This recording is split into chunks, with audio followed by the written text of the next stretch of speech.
This Week in Microbiology is brought to you by the American Society for Microbiology at asm.org/TWiM.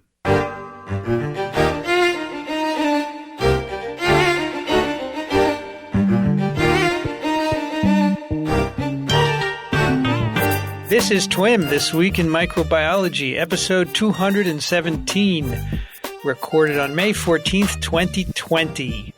I'm Vincent Racaniello, and you're listening to the podcast that explores unseen life on Earth. Joining me today from Small Things Considered, Elio Schaechter. Well, hello, everybody. Elio, are the mushrooms blooming? The mushrooms were blooming. It's been a while since it rained, but we ought to have a few more. This is not the season for mushrooms quite, but it's a bit past. But we'll go looking. And you're well? I'm well, yes, I'm well. I'm under a lockdown. I live in a residence, and we're locked down, so lockdownissimo. Lockdownissimo. Also joining us from the East Coast, lockdownissimo, Charleston, South Carolina, Michael Schmidt. Hello, everyone. He's just off his appearance on TWiM. Yes. What an experience, Elio.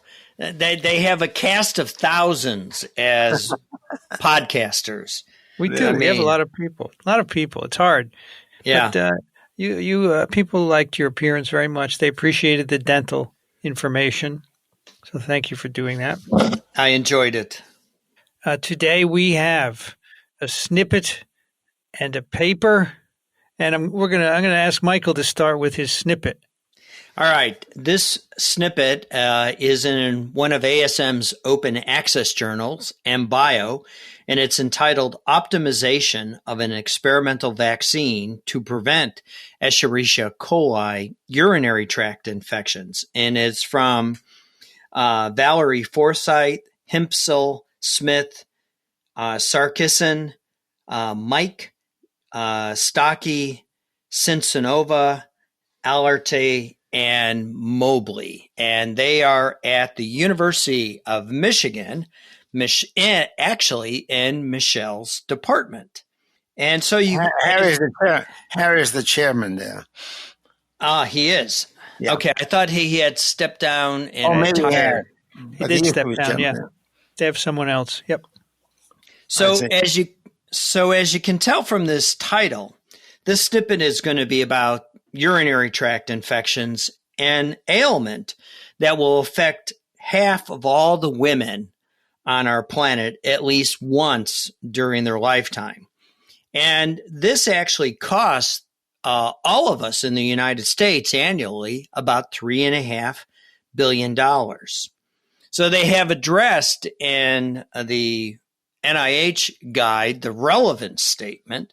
And so one of the questions I ask myself when I think about these deep issues like urinary tract infections is, how did evolution allow such a thing to happen? But alas, that's a subject for another paper and another discussion. In recent years, though, we have seen an increase in antibiotic-resistant microbes, specifically the extended spectrum beta-lactamase producing E. coli, often referred to as ESBLs. And as many of us already know, Escherichia coli or E. coli is the most predominant agent responsible for urinary tract infections. And in fact, some of you may recall that we had one of the leaders in this field, Dr. James Johnson, from the Department of Medicine at the University of Minnesota on TWiM 64 a while ago, where we heard some frightening stories about how urinary tract infections can actually result in people losing their lives. So this is not a trivial thing. Most folks would think, UTI is no big deal, but when you listen to TWiM 64, it will definitely set you straight. And it also brings into tight focus why this paper is so important. So I'm going to give you some background. Recall that the definition of an uncomplicated urinary tract infection is that they generally occur in an individual who has a normal, unobstructed genital urinary tract, who has no recent history of any instrumentation being used in this body area, and whose symptoms are typically confined to the lower urinary tract, which implies the bladder and urethra. And some of you may have heard these infections referred to as acute cystitis, often seen in a non-pregnant premenopausal female, or you may have heard it referred to as acute pyelonephritis in an otherwise healthy patient where the nephron is inflamed and you can actually have immune complexes being deposited in the kidney. So now back to my original question of why would evolution allow this to happen? And well, evolution has desperately tried to select to prevent these infections through the elaboration of a very intricate set of innate immune defenses, the first of which is microturation, which is the process of simply frequent urination. And in fact, that's often how women appreciate that they are acquiring a UTI, is they either become a little bit incontinent or they have to go to the bathroom much more frequently. In addition, there's a mucin layer in the bladder, as well as the bladder constitutively expresses secretory IgA, the principal mucosal antibody that is responsible for, cleaning things up off of our mucosal surfaces. In addition, evolution has given us cationic antimicrobial peptides, and then a protein I had never heard of before, the TAM horsefall protein, or abbreviated TMP, which this is the most abundant glycoprotein produced exclusively by the renal tubular epithelial cells within the distal loop of Henle, which is in the kidney. And this protein is truly remarkable in that it serves to bind or interfere in the ability of type 1 and type S fimbriated E. coli. Remember, this is an extracellular, very narrow protein structure that is attached to the negatively charged bacterium that enables it or enhances E. coli's ability to sidle up to our negatively charged epithelial layer, facilitating its attachment to the ural epithelial layer. So the TAM horsefall protein is pretty important in terms of good bladder health. And the last two things Mother Nature has given us is good old lactoferrin, and we know what that does. It effectively sequesters the iron away from the bacterium, and the bladder and urine don't actually have that much free iron available, so the microbe is continuously charged with looking for iron. And finally, lipocalin, which is a family of proteins that transport small hydrophobic molecules such as steroids, bilins, retinoids, and lipids. And they've been associated with the immune response in the bladder, as well as, interestingly enough, pheromone transport. So one of the other things which justifies why we need to develop a vaccine, because many of you are saying, well, we have good antimicrobials that can combat this, but the problem is, what you need to know is that approximately 1 in 40 women will experience a recurrent infection. And it is well known that this group has significantly decreased levels of secretory IgA in their bladders when compared to levels measured in individuals with no. So obviously there's a need for a vaccine, right? Yes. Why don't you tell us about it? All right.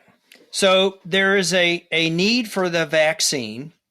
And since this is a snippet, I won't go through all the vaccine targets that have not worked. But suffice to say, to address their rationale of how they selected the antigens that they will deploy in their mucosally delivered vaccine. And as many of you know, the FDA has approved 5 vaccines that confer protection through mucosal mechanism.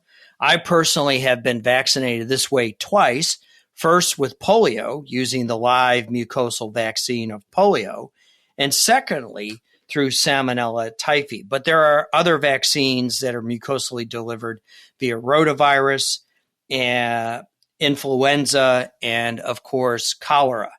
So what they are going to measure, or where they will explore the effectiveness of their target selection, is by measuring 3 direct and quantifiable outcomes.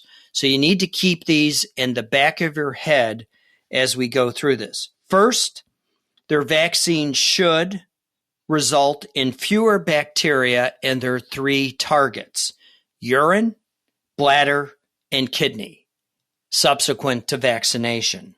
Of the groups they immunize, so they're obviously immunizing animals, and the animal model that they used was in mice. And one of their outcomes is that of the groups they immunize with their target antigens, they ask a simple question: how many of the animals had no bacteria in the 3 outcome targets, principally the urine, the bladder, or the kidney? And then finally, the third criteria or outcome that they measure of the various adjuvants. Now, an adjuvant is an ingredient used in some vaccines that help the antigen effectively aggravate or goose our immune system to generate a stronger immune response in people receiving the antigen. And the way they measured this is they simply looked for an increased production of serum IgG. So the animal model, as I said, is a murine-based model of an ascending UTI. And the way they did the experiment is pretty clever. First, they vaccinate the animal, they allow the vaccine to take, and then they challenge the animal by administering 50 microliters of bacteria using a gizmo that effectively pushes bacteria up the urethra into the bladder. And then they ask the question, how many bacteria do we find in urine? How many bacteria do we find in the bladder? And then how many bacteria do we find in the kidney? So the bottom line of the paper is whether any of their 4 antigen targets that they selected, and then the antigens and the adjuvants that they used to augment the immunogenicity of their target vaccine, warrant consideration for further testing. So the way they identified their targets is through a multi-omic approach. And again, they had very defined criteria. 1, the antigen had to be expressed on the bacterial cell surface. Secondly, it had to be expressed during the growth in human urine or a murine infection, because that's their animal model, and most importantly, a human infection, because they ultimately want to take it to the people. Third, the antigen must possess an immunoreactive property, and finally, is more prevalent in neuropathogenic populations of their test organism, E. coli, over normal commensal isolates. So this strategy allowed them to pick 4 targets. Each of the targets were a beta barrel outer membrane receptor involved in iron acquisition. The first was a heme receptor. The second was for aerobactin. The third was Yersinia bactin.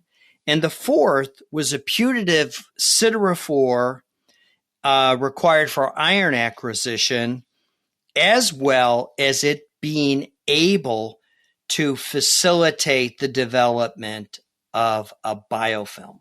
So what they did in this paper is they systematically tested these 4 antigens. They tested 5 different adjuvants. So that's 4 times 5. And then they tested it via 3 administration routes. So right now we have 60 different experiments.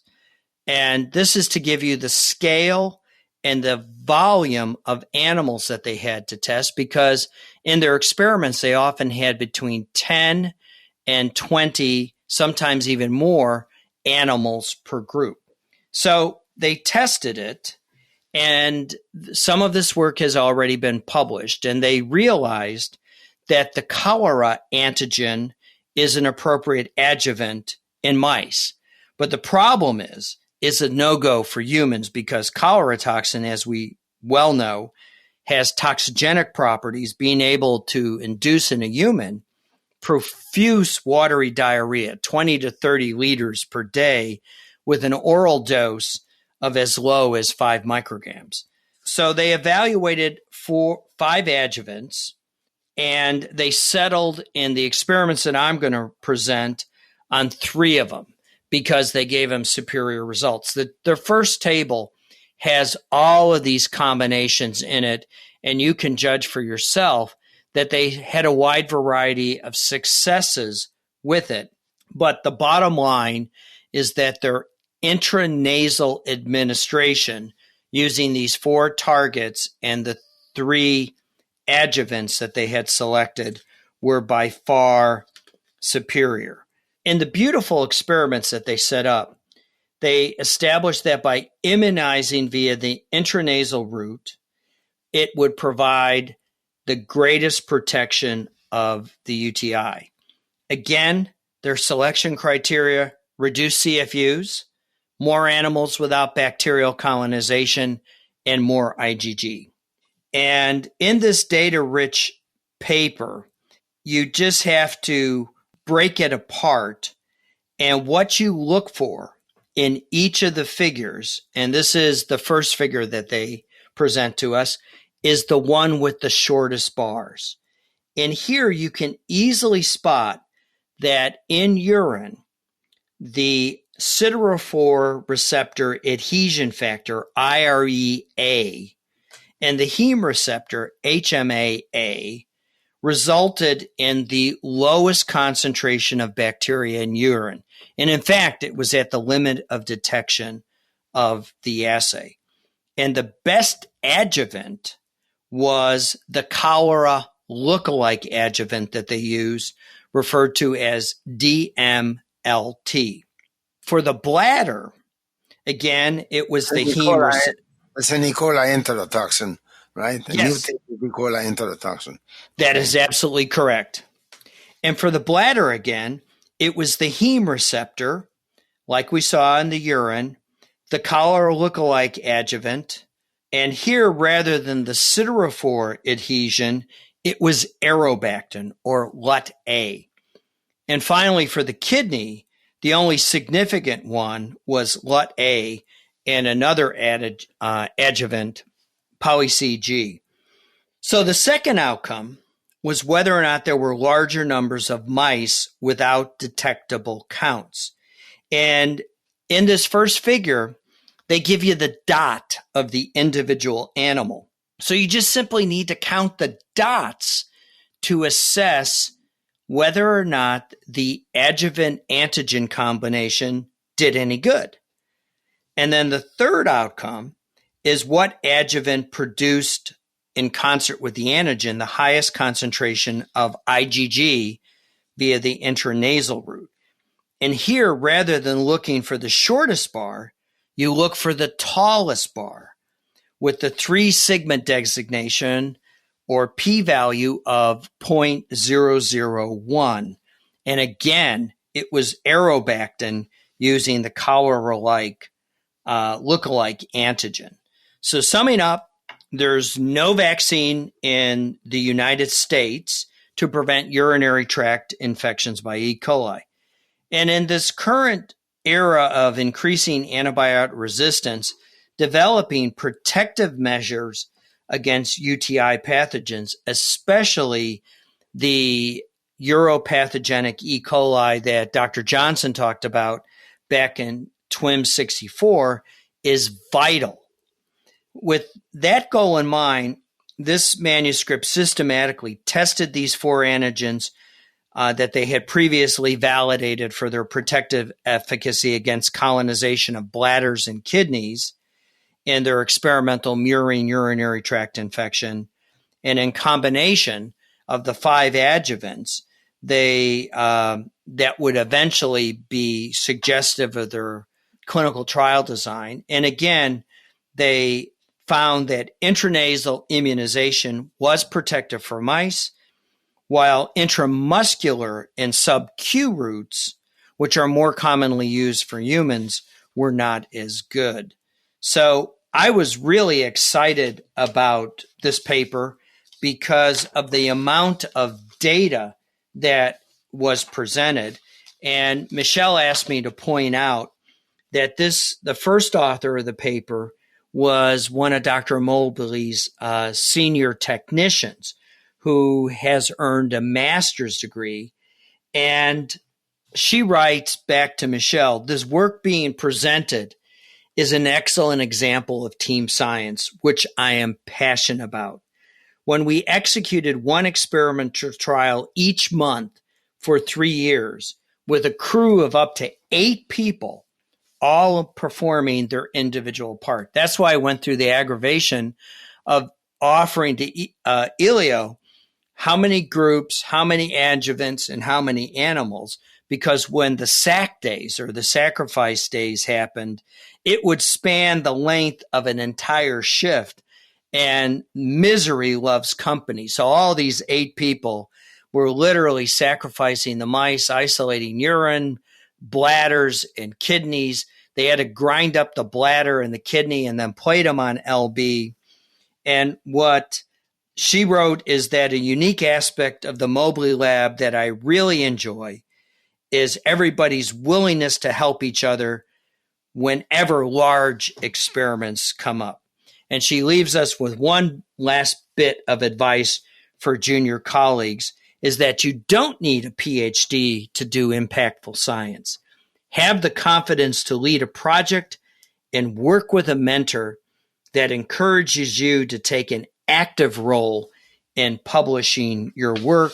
And so this master's level individual, Valerie Forsythe, the first author, is the master of this tour de force of over 3 years of work that has resulted in this phenomenal paper. Michael, they say it's not ready yet for people, though, right? It's not ready for people. They have to do the next step. Which is? Probably safety trials. It says here, further work is required to identify the immune factors contributing to protection, which will accelerate the development of a human vaccine, because they say IgG is not indicative of protection. So it's not. They feel that they need to figure that out before they'll be able to put this in people.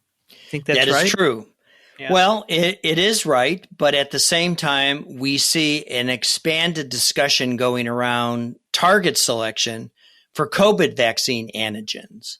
Mm-hmm. And they're moving full force on COVID vaccines without knowing whether or not the human race even produces neutralizing antibody.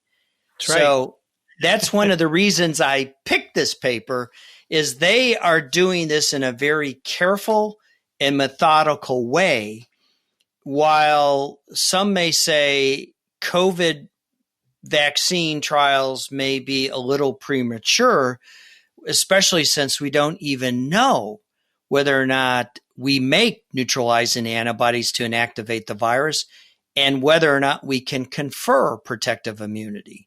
So Harry's team is doing it the careful and methodical way science is done. And I'm glad you brought that point up, Vincent. I was trying to win my bet with Elio and finishing in my 30-minute allotment. Hey, Michael, if a human vaccine were tested and shown to work and et cetera, do you think a lot of people would take it? I think a lot of women would take it. My poor late mother was notoriously contracting recurrent urinary tract infections. So would this be something young women don't take, or would every woman? This would be something that a young woman, after she's finished with puberty and her childbearing years, would probably actually get vaccinated for. Or even, they say it's for premenopausal women. And they were using this in female mice. Their model was in female mice for probably one of those very reasons that you point out. I remember from Dr. Johnson's TWiM, he said that as men age, though, they develop UTIs because, the urinary tract is not as powerful at expelling urine. And it's easier for E. coli to get up there and so forth. So maybe absolutely. If men get older, they might want to take this as well, although it wouldn't be tested in men most likely. So they would have to be tested specifically. Well, the safety trials are typically done in healthy 20-something males. So but you'd have to if you wanted to do efficacy, though, you'd have to do it in the target women, population. yes. Yeah, women and men, or whoever you wanted to license it for, you'd have to do the efficacy trial in. Yeah. Right. Wonderful. Thank you, Michael. Thank you, Vincent. Thank you, Elio. Sure. Okay, Elio, you're up next. Boy, am I up on something different. Oh, yes, this is definitely different. It belongs to TWiM more than it belongs to TWiM, doesn't it? How come you let me do this, Vincent? Oh, you do a wonderful job. I like to hear your take on viruses. Wow. Well, this is about a different virus. In fact, it's about a very strange set of viruses called narnaviruses, N-A-R-N-A virus. Do you know what that stands for? It stands for naked RNA viruses. Very good. Okay, I passed that one, right? Yeah. That's test number 1. Vincent must be still grading final exams. Are you, Vincent? Right. So I finished yesterday. This is a paper called Narnaviruses, Novel Players in Fungal Bacterial Symbiosis. And it has a bunch of authors, most of them from Mexico, from a place called the Centro de Investigación y Estudios Avanzados.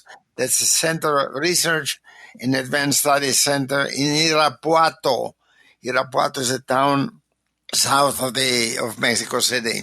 Anyhow, it's a major center for advanced studies. A couple of people come from the state as well. The authors are Espino Vázquez, Bermúdez Barrientos, Cabrera Rangel, Córdoba López, Cardoso Martínez, Martínez Vázquez, Camarena Pozos, Mondo, Pavlovska, Abreu Goger, and Partida Martínez. Beautiful. In Mexico especially, they use both the father and the mother's name. Beautiful pronunciation. Como no? Why not? Anyhow, this is a very different paper because it deals with a tripartite symbiosis.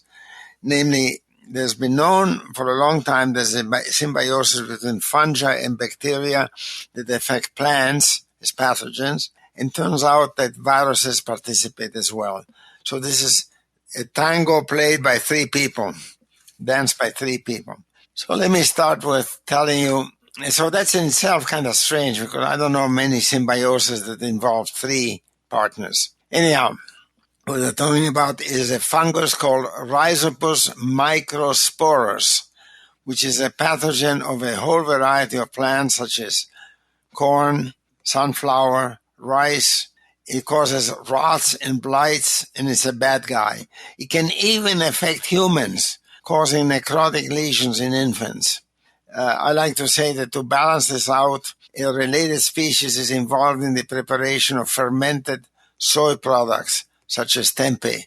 So it's not all bad. Okay, to do its damage, R. microsporus partners with the bacterium. The bacterium used to be called Burkhalderia. It's now known as Myceto habitans, which means fungus dweller, Myceto habitans. By the way, I'm old enough to remember when Burkhalderia used to be a Pseudomonas, but never mind that. It just dates me. Anyhow, this is the symbiont that is Myceto habitans, the bacterium, is found in pathogenic strains of the fungus and is vertically transmitted. The bacterium produces a number of toxins that affect the host, a whole bunch of them. The most notable one is called rhizoxin. There's a series of others as well. Anyhow, the damage is produced by the fungus in association with the bacterium. And this group of investigators have been studying this for some time, a lot of experience with it, and they were looking at the RNA sequence of the partners, and to their surprise, they found that there was yet another partners, namely 2 viruses. So this is where the viruses come in. So there's a bacterium, there's a fungus, there's a bacterium, there's a virus, okay? These viruses are very strange in that the name narnavirus, naked RNA viruses, tells you they have no capsid.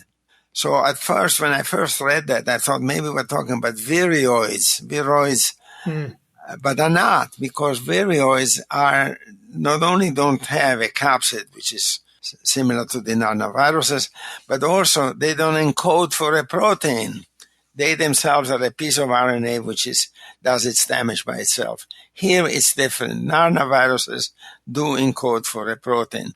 They're tiny, so they are about 2.3 to 2.9 kilobases in size, and they encode a single protein which is between 80 and 140 kilodaltons, which is big, and which looks and acts like an RNA-dependent RNA polymerase.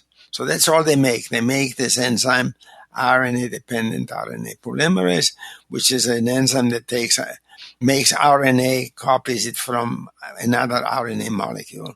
Now, it turns out that tiny as it is, this viral RNA can be found in the cytoplasm in very high copy numbers. This is true, by the way, I'm talking about yeast, which is the place where these narnaviruses used to be mainly studied.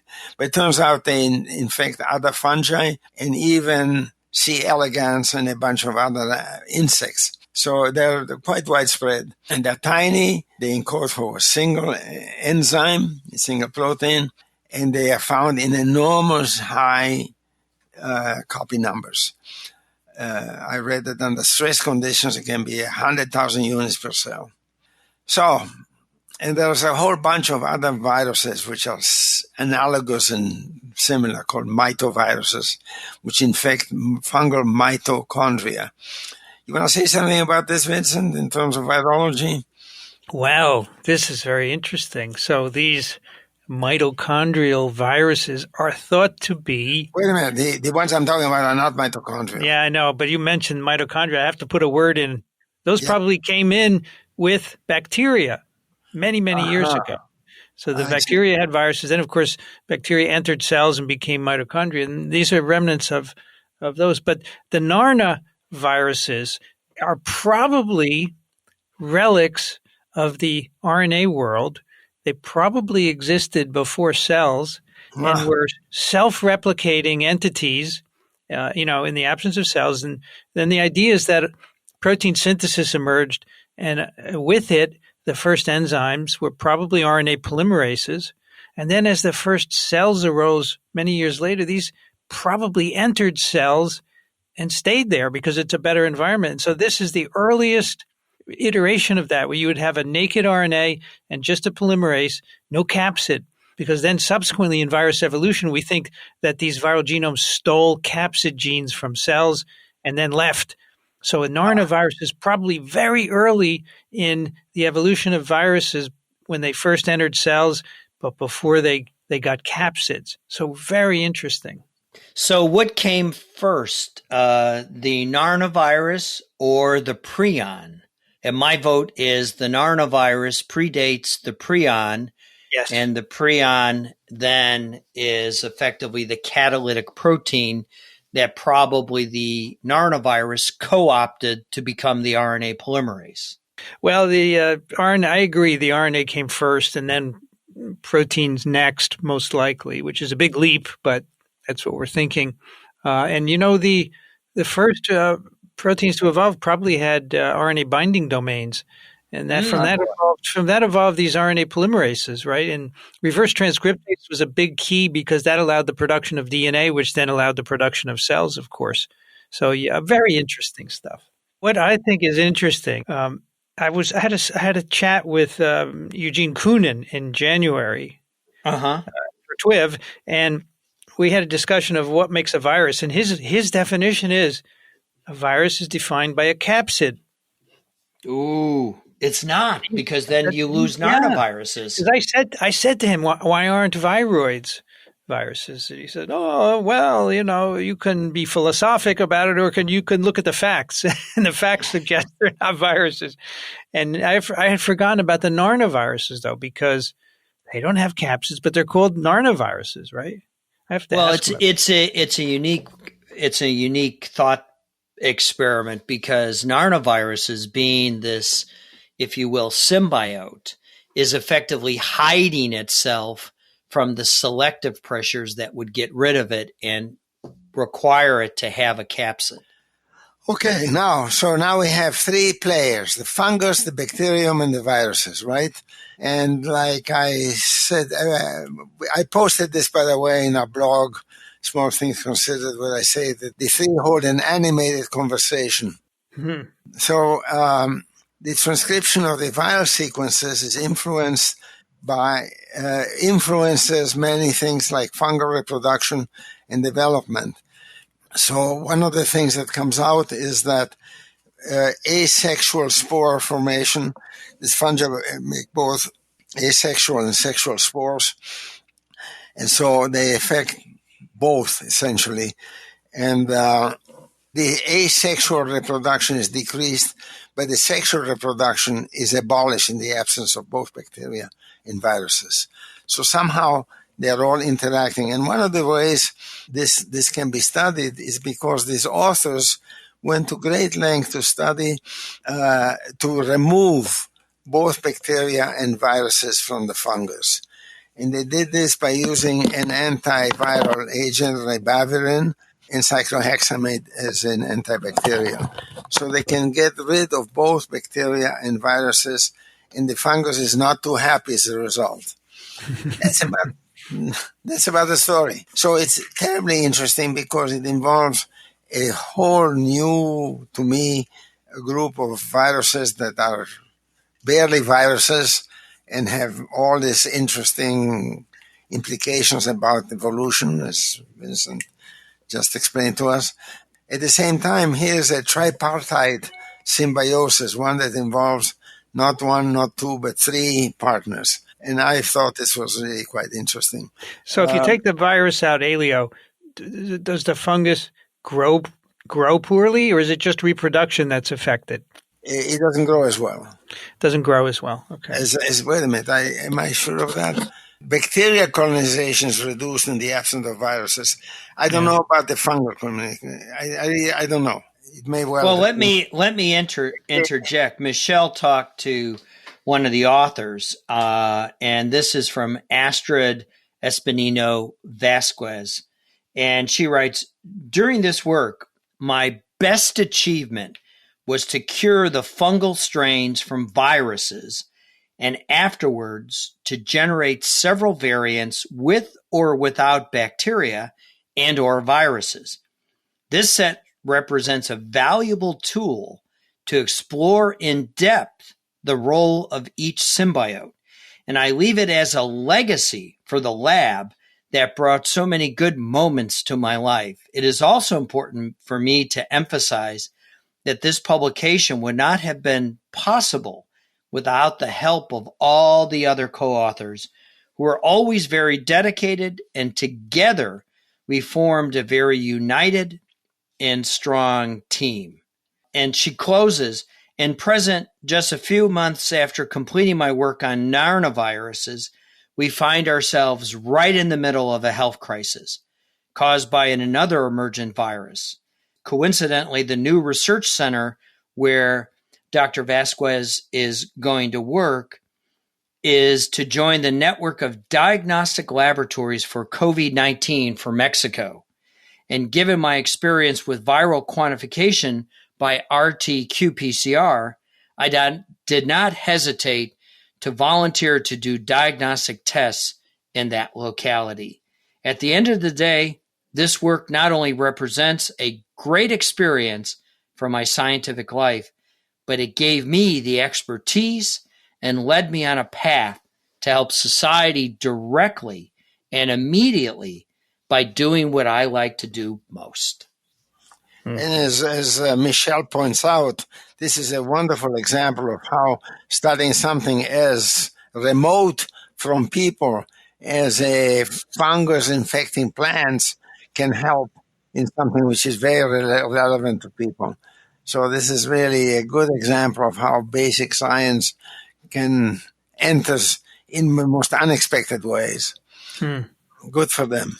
It adds to the richness of our scientific understanding and expertise in developing new technologies, new kits, new approaches. So, Elio, do you think that narnaviruses are true viruses? Me, you ask? Yeah, I wonder what you think. He's trying to trap you, so you got to be careful here. I got into an argument once with a guy who I wrote a paper with somebody called Roland Walkovich at San Diego State. Unfortunately, Roland just died, not of coronavirus, of lung cancer. Anyhow, he and I wrote a paper which said that the outstanding characteristic of a virus is that it comes apart in its replication. Mm-hmm. It is not a cell. No cell can come apart and come back together again. Okay? And a virus does the opposite. A virus has to come apart in order to replicate. This was countered by Rouault and Forterre in Marseille, who believed that what makes a virus is a capsid. Yeah. Well, here we have it. Here we have capsid-less viruses. So if a narnavirus is a virus, it certainly is capsid-less. So I think to say that the virus is defined by having a capsid is true for most of them, but not the single characteristic I would choose to define a virus. That's interesting. So I had a conversation with Eugene Koonin about this in January, and he argues that a virus is defined by a capsid, which, because I had said, let's include viroids in viruses. He said, no, you can't do that. It doesn't make sense. You have to have a capsid. But we didn't talk about narnaviruses, and I wonder what he would think of that. Right. I would like to consider them all viruses, but, because viroids have to enter a cell in order to reproduce, and they're parasites, and they cause harm and so forth. So it seems that they have all the fundamental definitions. I also wanted to point out, Elio, you mentioned you don't know many tripartite symbioses. I wanted to mention one which is very interesting. There is a grass called panic grass. That grows at very high temperatures, like around Yellowstone Park, where all those hot springs are. And the reason it can grow at high temperature, it contains a fungus, and within the fungus is a virus. That's right. And you need both. You need both the fungus and the virus to allow the plant to grow at high temperatures. This is the work of Marilyn Rusink in her laboratory. Yeah. Tripartite symbiosis. It's really. You're right. There are other examples, but they're not that common. Usually, two is enough. Usually, two is enough. Michael, I have an email about dental caries. Do you know anything about that? I know about dental caries. It's typically strep mutans it starts. All right, so this is from Jason, a former student of Dixon. I'm a pediatric dentist, and I'm interested in your understanding of dental caries. I have had a total evolution of my understanding of this natural phenomenon. I'm interested in seeing if you have any insight in the paradigm shift. I have a hard time calling caries a disease anymore.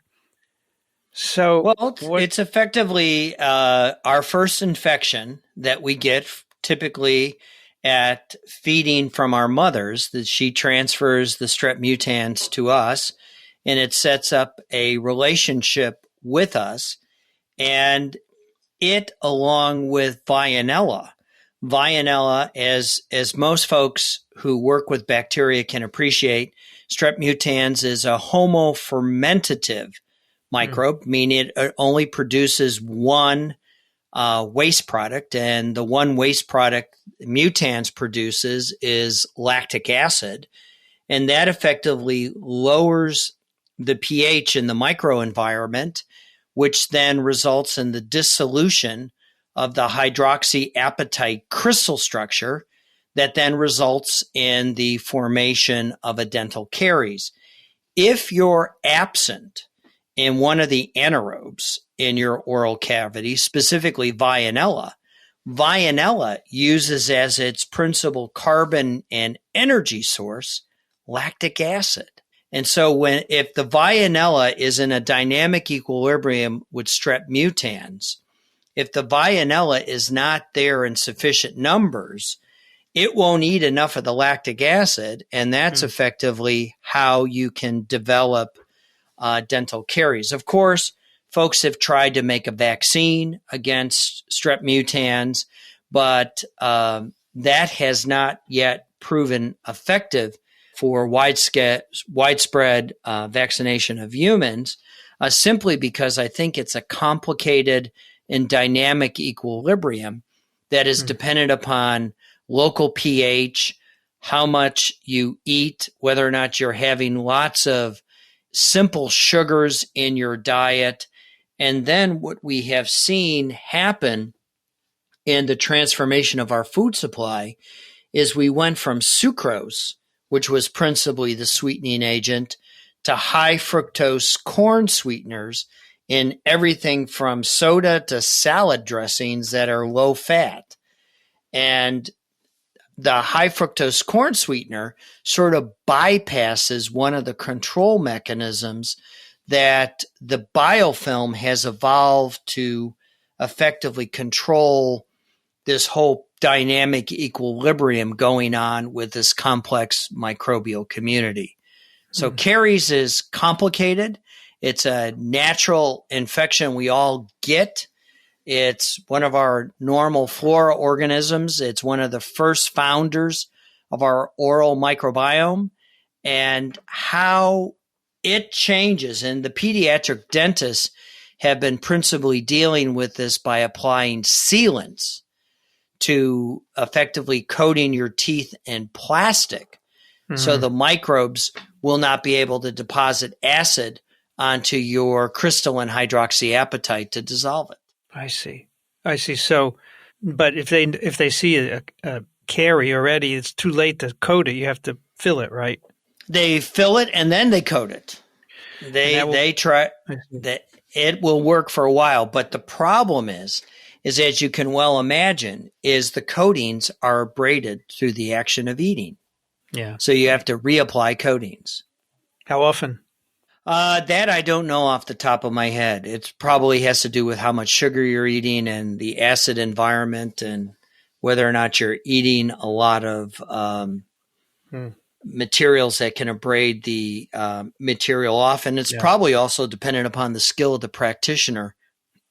But you can imagine that this would be something you would do routinely in kids to prevent caries, right? Oh, yeah. The best way that we have accomplished the prevention of caries is through the simple action of changing the crystal structure of the tooth by adding fluoride to our water.